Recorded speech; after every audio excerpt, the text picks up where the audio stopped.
যাদের নামাজ পড়ার সময় দুনিয়াবি চিন্তা মনে আসে বা নামাজে অমনোযোগী তৈরি হয়, তারা ভিডিওটি শেষ পর্যন্ত দেখার অনুরোধ রইল। হযরত আলী রাদিয়াল্লাহু তাআলা আনহুর কাছে একজন ব্যক্তি এসেছে। তখন লোকটা বলল, হুজুর, আমার নামাজে মন বসে না। নামাজে দাঁড়ালে আমার দুনিয়াবি নানা চিন্তা আসে। হুজুর, আমার এই নামাজ কি আল্লাহ তাআলা কবুল করবেন? তখন হযরত আলী রাদিয়াল্লাহু তাআলা আনহা বলেছেন, না, তোমার নামাজ কবুল হবে না। তখন লোকটা মনে অনেক কষ্ট নিয়ে চলে যাচ্ছেন। এমন সময় রাসূল সাল্লাল্লাহু আলাইহি ওয়াসাল্লাম এসে হযরত আলী রাদিয়াল্লাহু তাআলা আনহুকে জিজ্ঞাসা করলেন, ইয়া আলী, আপনার কাছে লোকটা কেন এসেছিল? এসে দেখি মন খারাপ করে চলে গেল। কেন, কি হয়েছে আমাকে বলুন। তখন আলী রাদিয়াল্লাহু তাআলা আনহু বলেন, তিনি আমার কাছে জানতে এসেছেন যে নামাজে দুনিয়াবি চিন্তা আসলে নামাজ হবে কিনা। আমি বলেছি, না, তোমার নামাজ কবুল হবে না।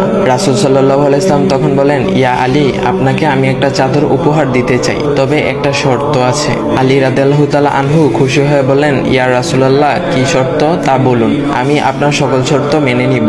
বুঝতেই তো পারছেন রাসূল সাল্লাল্লাহু আলাইহি ওয়াসাল্লামের চাদর বলে কথা। তখন রাসূল সাল্লাল্লাহু আলাইহি ওয়াসাল্লাম বললেন, ইয়া আলী, আপনি যদি এই মুহূর্তে 2 রাকাত নামাজ একনিষ্ঠভাবে পড়তে পারেন দুনিয়াবি সকল চিন্তা দূর করে, তাহলে আমি আপনাকে